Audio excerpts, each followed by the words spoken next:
If the results of your FTMO challenges are looking like this, by the end of this video, our top secret FTMO tips and tricks are going to have them looking like this in no time. So keep watching.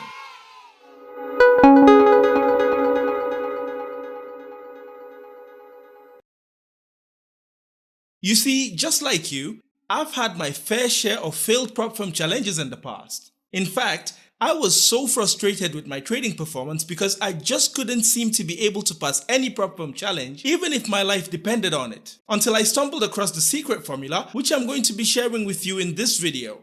These little known hacks are going to help you to pass any prop firm challenge you wish to take over and over and over again. So let's get started. So let's assume that you did what every responsible and professional trader would do before taking any prop firm challenge, which is to backtest your trading strategy. Now, let's say that after taking 100 trades using the trading strategy you wish to use during your challenge, you found out that the trading strategy is actually a profitable trading strategy because after taking those 100 trades, it still managed to make a profit for you. And in this example, the strategy I'm using to illustrate my point made a profit of around 46.17% after taking 100 trades. That's the ROI that it made, okay? Now, let's dive deeper into the stats of the trading strategy so that we can come to conclusions about what to be risking per trade and how to go about it. So, as you can see from my trading stats, you can see that this trading strategy, even though it had only 44 winning trades and 56 losing trades, after taking those 100 trades we took with it, it still managed to make a profit. And the reason that is simply because the trading strategy has a 1:2 risk to reward ratio, and we were risking 1% of the trading account's capital on each trade we take on this particular backtest.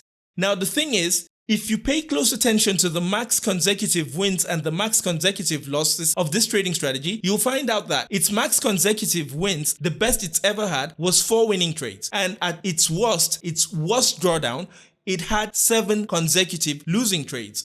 Now, let's say you decided, okay, since this trading strategy had 7 losing trades max consecutively after taking 100 trades with it. Now, you've decided that, okay, I'm going to be risking 1.5% per trade on each and every trade I take. Now, let's just assume that you got very unlucky when you started your challenge and you encountered 7 losing trades in a row, which is not impossible because this has happened in the past when you took those 100 trades.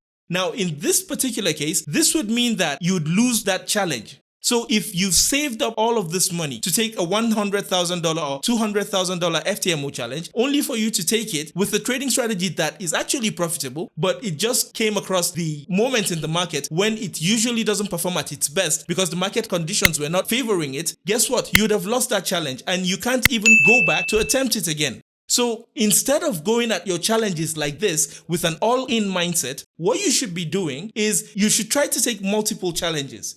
Assuming you wanted to take a $100,000 FTMO challenge, for example, or let's just say a $200,000 FTMO challenge, instead of going all in and buying that challenge, the best thing to do would be to kind of divide that money by 3, then go for challenges that would cost within those ranges so that you'd have 3 attempts at the challenge before you can finally say that, okay, you've lost it. So let me show you why this is important.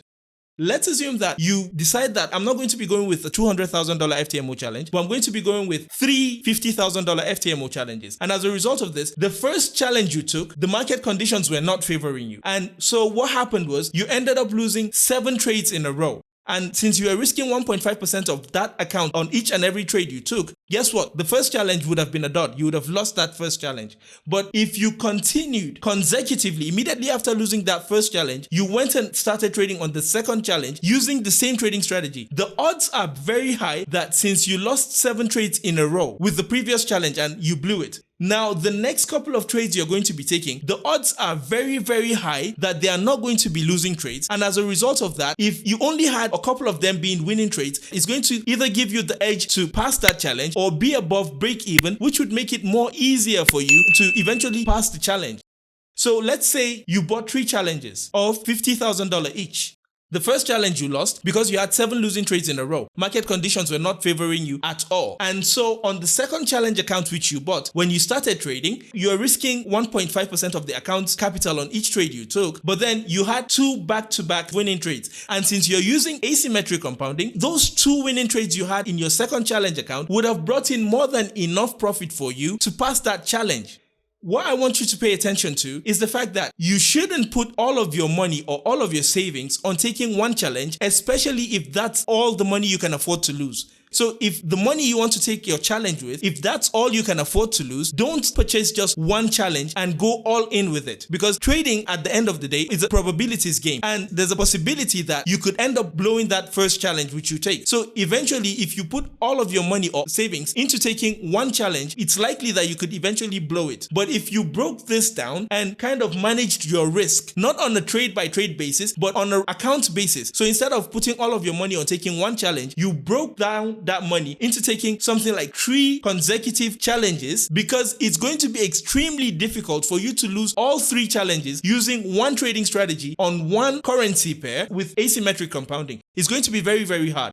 But the thing is, if you would like to make insane amounts of profits trading prop firm accounts, then passing online prop firm challenges just isn't going to be enough. You're going to need to take your trading skills to a whole new level. And that's why you absolutely need to watch this Profitable Forex Trading Blueprint series, which is a crash course designed to help you become a consistently profitable Forex trader in a step-by-step manner. Just click on the video on the screen now to get free instant access to the crash course.